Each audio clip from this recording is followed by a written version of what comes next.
Greg Wayman here, Foundation to Rooftop. I am in a Celebrity house today, and Celebrity is is the biggest tract builder in Omaha, and they were notorious for putting in Armstrong Air furnaces, and that's what we're here looking at today. And you can see Celebrity is the builder.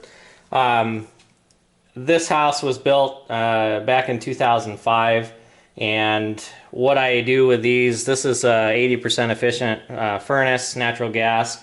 I took the blower out, physically slid inside the blower compartment here, and looked at the heat exchanger. The serpentine heat exchanger is basically two pieces of sheet metal that are tied together with rivets. In this case, they're actually rings or eyelets, and those rings sometimes get cracks. They form around them.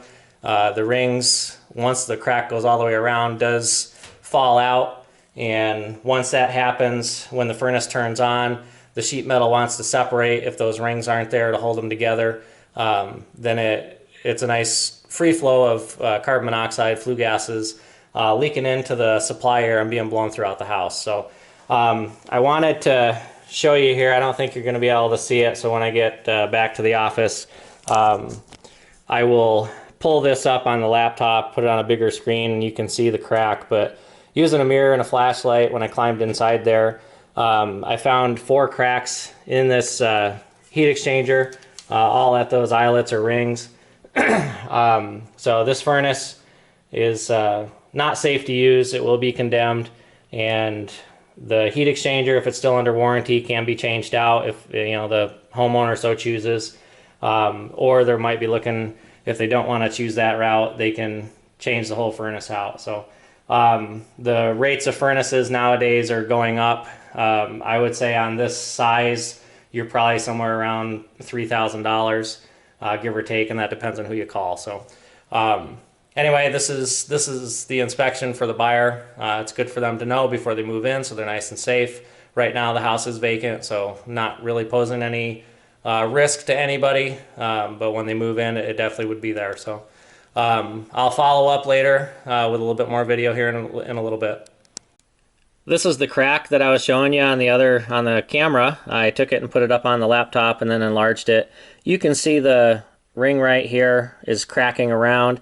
Once that cracks all the way around, then that eyelet will fall out, and then the sheet metal of the clamshell will separate when the furnace runs, gets it nice and hot, and then it can be a free flow of flue gas throughout the house. I wanted to take time and also show you what a clamshell heat exchanger actually looks like. This is one off of another furnace, and the burner flames flow in one side, and they flow in, flow around, and then flow out the other side and go on up the B-vent flue. I wanted to show you right in here. You can see there's a crack in the bottom corner on this eyelet, and then on the other side there was a different style crack that occurred right down in here. It's an upside down T, and it's cracked above it vertically. So that's what some of the cracks can look like. Also, when you're looking at this, you can actually see where the discoloration is in the metal, where it's been overheated, probably from not having the furnace filter changed on a regular basis, and it was causing the furnace to short cycle.